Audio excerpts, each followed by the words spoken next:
The Ailing Planet, The Green Movement's Role, written by Nani Palkhiwala.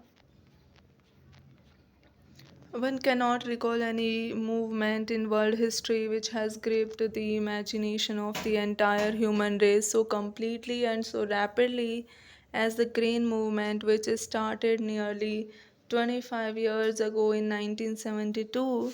The world's first nationwide Green Party was founded in New Zealand. Since then, the movement has not looked back. We have shifted, one hopes, irrevocably from the mechanistic view to a holistic and ecological view of the world. It is a shift in human perceptions as revolutionary as that, introduced by Copernicus, who taught mankind in the 16th century that the Earth and the other planets revolved around the Sun. For the first time in human history, there is a growing worldwide consciousness that the earth itself is a living organism, an enormous being of which we are parts. It has its own metabolical needs and vital processes which need to be respected and preserved. The Earth's vital signs reveal a patient in declining health. We have begun to realize our ethical obligations to be good stewards of the planet and responsible trustees of the legacy to future generations. The concept of sustainable development was popularized in 1987 by the World Commission on Environment and Development.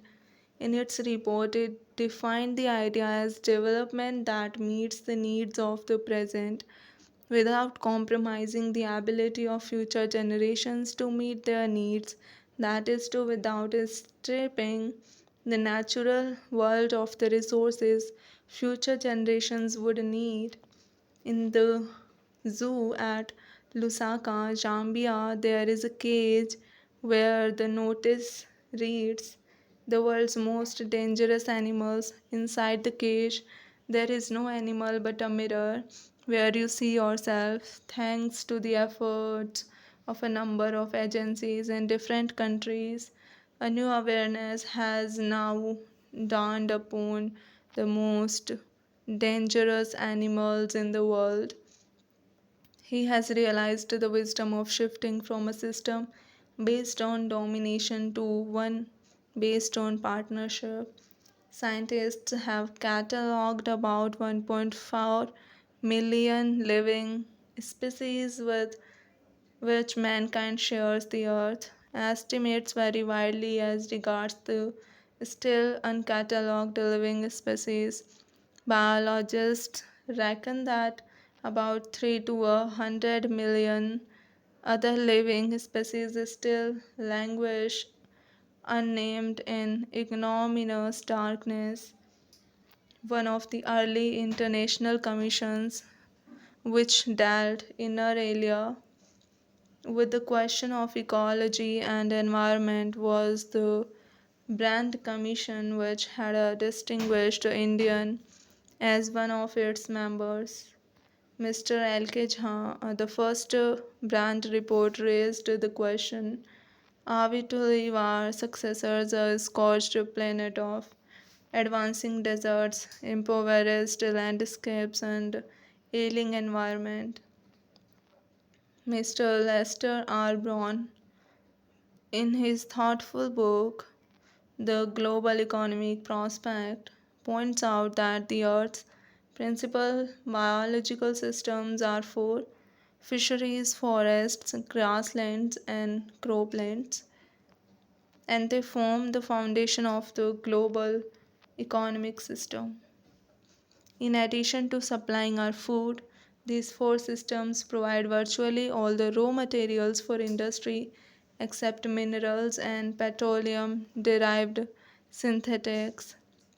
In large areas of the world, human claims on these systems are reaching an unsustainable level, a point where their productivity is being impaired.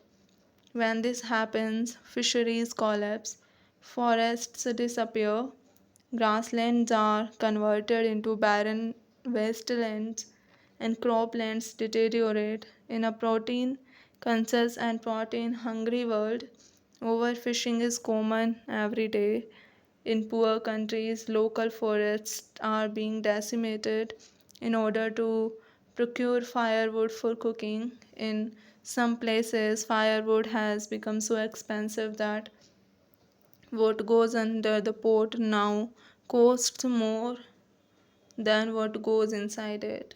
Since the tropical forest is, in the words of Dr. Mears, the powerhouse of evolution, several species of life face extinction as a result of its destruction.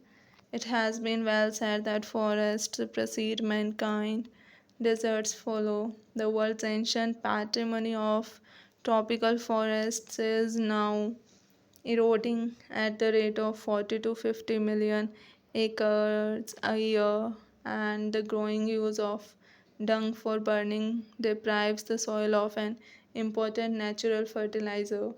The World Bank estimates that a five-fold increase in the rate of forest planting is needed to cope with the expected fuel wood demand in the year 2000.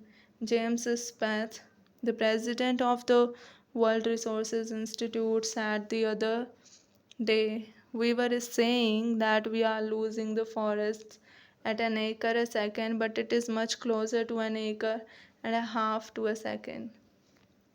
Article 48A of the Constitution of India provides that the state shall endeavour to protect and improve the environment and to safeguard the forest and wildlife of the country. But what causes endless anguish is the fact that laws are never respected nor enforced in India. For instance, the Constitution says that casteism, untouchability, and bonded labor shall be abolished, but they flourish shamelessly even after 44 years of the operation of the Constitution. A recent report of our Parliament's Estimate Committee has highlighted the near catastrophic depletion of India's forests over the last 4 decades. India, according to reliable data, is losing its forests at the rate of 3.7 million acres a year. Large areas officially designated as forest land are already virtually treeless. The actual loss of forests is estimated to be about 8 times the rate indicated by government statistics.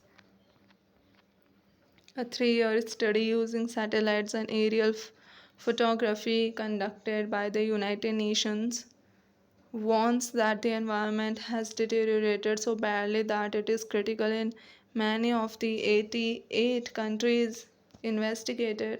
There can be no doubt that the growth of world population is one of the strongest factors distorting the future of human society. It took mankind more than a million years to reach the first billion. That was the world population around the year 1800. By the year 1900, a second billion was added, and the 20th century has added another 3.7 billion. The present world population is estimated at 5.7 billion. Every 4 days, the world population increases by 1 million. Fertility falls as incomes rise, education spreads, and health improves. This development is the best contraceptive, but development itself may not be possible if the present increase in numbers continues. The rich get richer and the poor beget children, which condemns them to remain poor. More children does not mean more workers, merely more people without work. It is not suggested that human beings be treated like cattle and compulsorily sterilized. But there is no alternative to voluntary family planning without introducing an element of coercion. The choice is really between the control of population and perpetuation of poverty.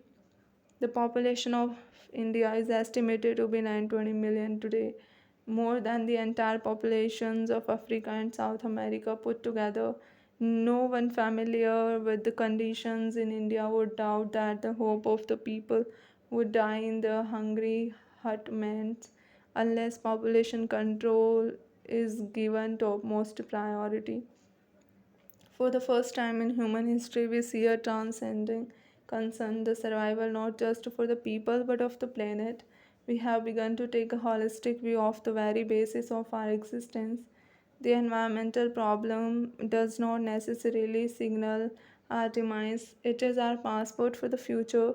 The emerging New World vision has ushered in the era of responsibility. It is a holistic view, an ecological view, seeing the world as an integrated whole rather than a dissociated collection of parts. Industry has a most crucial role to play in this new era of responsibility. What a transformation would be affected if more businessmen shared the view of the chairman of DuPont, Mr. Edgar S. Woolard, who 5 years ago declared himself to be the company's chief environmental officer. He said, "Our continued existence as a leading manufacturer requires that we excel in environmental performance." Of all the statements made by Margaret Thatcher during the years of her prime ministership, none has passed so decisively into the current coin of English uses as her felicitous works. No generation has a free hold on this earth. All we have is a life tenancy with a full repairing lease. In the words of Mr. Lester Brown, we have not inherited this earth from our forefathers, we have borrowed it from our children. Uh, Obviously, this was written a long years ago, so data is not updated. See, but the idea we have to understand.